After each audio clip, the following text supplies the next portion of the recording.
Hi, I'm Alan Howell. This is my wife Elizabeth. Welcome aboard our Beneteau Sense 51 sailboat, and welcome to the second episode of VYC Cooking at Sea. And today we're going to be making two dishes for you. The first is a braised coconut spinach and chickpeas with lemon. It's a vegetarian dish. And then the second dish we're going to be making is a pickle salad. And we'll go into the details of each as we do them. So to start with, we've got some clarified butter. In India they call it ghee. We've taken a medium onion and diced it fairly coarsely. And then I've got a mixture here of sun-dried tomatoes, lemon zest, ginger, and red pepper flakes. Next we've got the chickpeas. Those are drained and rinsed. They really need to be rinsed well. We've got a can of coconut cream. We've got some extra spices that we're going to use here. Some garam Marsala, some ginger, and some salt. And then we've got a lemon we're going to take the juice from, and some diced spinach. And here we go. We're going to start with the clarified butter. Take about a tablespoon and a half, 2 tablespoons. We're going to put it in the pan. The pan is preheated. And as soon as the butter shows signs of melting, which it is, we're going to add the onion. You want the onion to cook until it's just starting to brown. And while that's doing it, we'll tell you a little bit about this. This is really a great dish. It's a one-pan dish, easy to make up regardless of the size of your galley. It's all vegetarian, and actually if you replace the ghee here with some olive oil, you could actually have a vegan dish. A lot of people don't know really the difference. This is a vegetarian dish, and that means there's no meat in it. But if you wanted a vegan dish, you could have one that has no meat products, no egg, no dairy, no cheese. This is a vegetarian dish the way we cook it, and believe me, we serve this to a lot of non-vegetarians, and many of them have incorporated it into a meat-free Monday or into their regular rotation of recipes. And it's one of our favorites. The other thing that's great about this recipe is it's super the day you cook it. If you have leftovers, they're even better the next day, or if you want to cook it ahead of time, when it's chilled, the spices really meld together and the flavor gets even better after a day or two in the refrigerator. So it's very convenient. You can do it the night of a meal or take it out with you and reheat it while you're out on a cruise. And as I said, it's one dish, so you're not worried about a lot of cleanup or a lot of things bouncing around on the stove while you're underway. And through the magic of cinematography, we've waited a couple of minutes. The onions are starting to brown. And now we're going to add our next mixture. And this consists of garlic, ginger, sun-dried tomatoes, lemon zest, and red pepper. I wanted to show you one thing real quickly about this. This is a great garlic press we just got. And I needed to do a plug for it because we went through garlic presses about as fast as Clat goes through head sails on a J24. But this one truly just allows you to crush it, and you can brush the garlic in. You don't even have to remove the husk. Really nice. The second thing is, when you zest the lemon, you see the white? The white here you don't want to get. You want to take the yellow off the rind, but if you start to get the white, it gets bitter. Okay, so those are a couple of secrets here. We're going to take this whole mixture and add it in and mix it around. And this should take 3-4 minutes till it's all mixed together and the flavors are starting to mesh.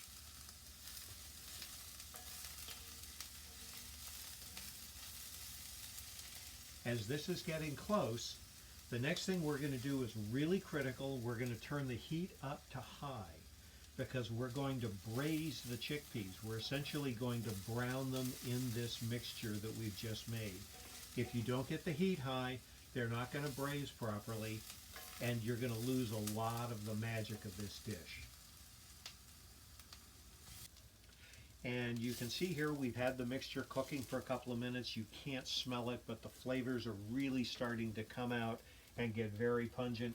I will warn you, the red pepper in this can be a little bit overwhelming when you first put it on the heat, so you may want to have a little bit of ventilation available. Next, we're going to add the chickpeas. And again, as I said, these are rinsed and allowed to drain. We make our own chickpeas, and we make them and store them here on the boat. If anybody's interested in how to do that, feel free to get in touch with Elizabeth. But this works just as well if you buy the chickpeas canned. Again, they just need to be rinsed and drained. And now the heat's getting pretty high here. You can hear it start to sizzle. We're going to keep moving this around, and what we're looking for is to get a nice brown coating on most of those chickpeas. That's really where a lot of the flavor in this dish comes out. And this has been about 4 or 5 minutes of constantly keeping these moving, but the chickpeas are starting to brown nicely. You can see the color on them. They're browning up, and everything is really starting to come together. So while the temperature's up, the next thing we're going to do is start adding the spinach. We've got a large bowl of spinach here. That's 2 bags from Trader Joe's, but it's going to cook down. They say it's a pound of spinach. What I do is take the spinach and I dice it or chop it very coarsely, just so that it melts or it wilts down a little bit faster. Set it over the top, start folding it in, and there's enough residual heat and moisture here that the spinach is going to wilt down fairly quickly. You can leave baby spinach whole, and I do that about half the time. If you're using other spinach that are the large spinach leaves, I really would suggest you chop it up, otherwise it gets a little bit chunky with the spinach leaves and stems. So this takes just a couple of minutes, and we're going to wilt all the spinach down.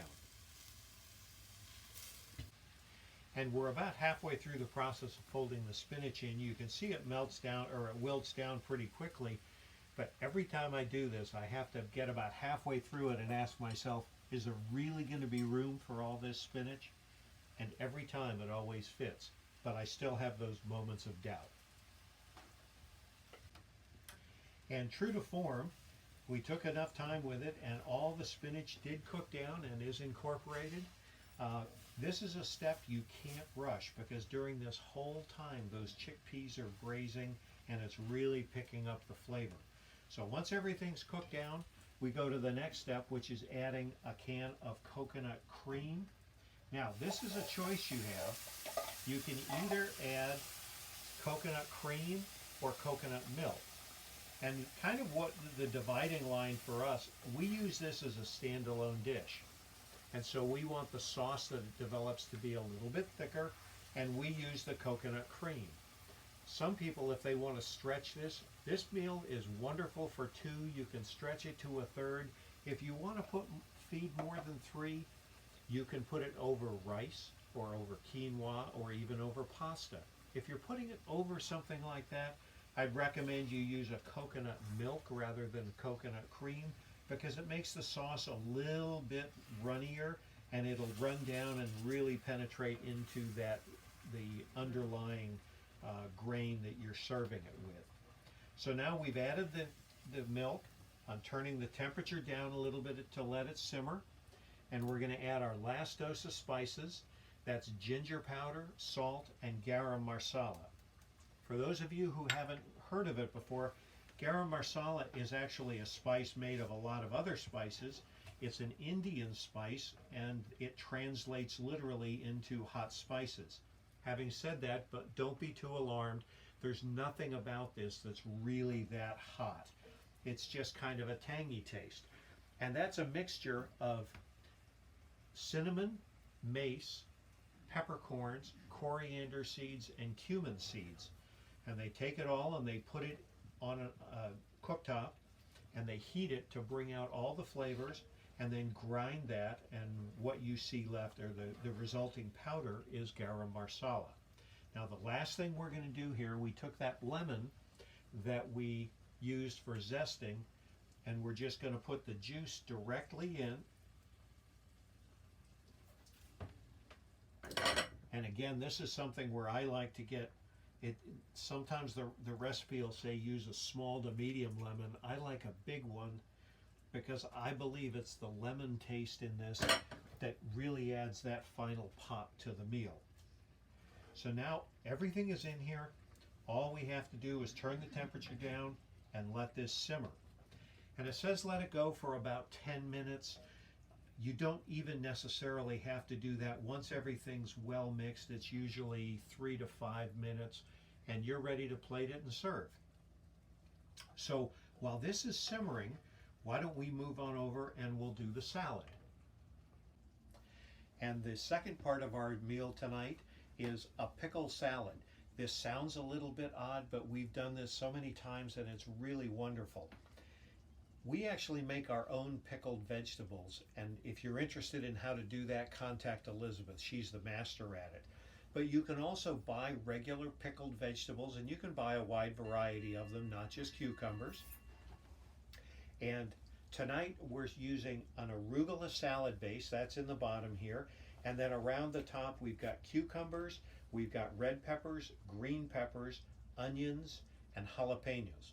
Those have all been pickled. They've been sitting for several weeks, and we keep them in the refrigerator ready to go. So once that's done, well, a little earlier we took some walnuts pieces, or you can just take full walnuts, chop them up a little bit, lightly toast them. It helps bring out the flavors and makes it a little bit crispy. Spread that over the top of the salad. Some Parmesan. You can use your own grated Parmesan, or Elizabeth actually makes her own. It's a vegan style, but it really does a nice job. And sprinkle that over the top. And the last thing we're going to do is make the dressing. The secret to the pickle salad and the dressing is the basic juice we use for this is right out of the pickle jar. So that's some of the pickle juice. We use some Dijon mustard, and that just gives it a little bit of umami, that special undefined taste. And because this is a little bit tart, we use just a little bit, about a tablespoon of maple syrup. All that goes in a container. We mix it up. Shake it. Make sure the top's on tight. Don't ask me how I know. And we're all set to go. So let's put this on the salad. We'll plate up some meals and serve a dinner.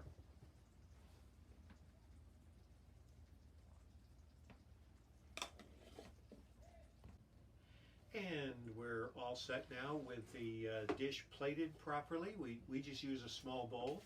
Elizabeth's going to toss the salad that we've already dressed, mix it up well, and then it's ready to serve. While she's doing that, I'm going to give us something to help wash it all down. This is a fairly hearty meal, so we use a Cabernet or a fairly hearty red wine. I think if somebody is a white wine drinker, they could do that as well. We've been very good. Usually we do wine with all of our cooking. Sometimes we actually include it in the cooking. Most of the time it just gets consumed. And we're ready to go. Quick toast. Into another successful meal.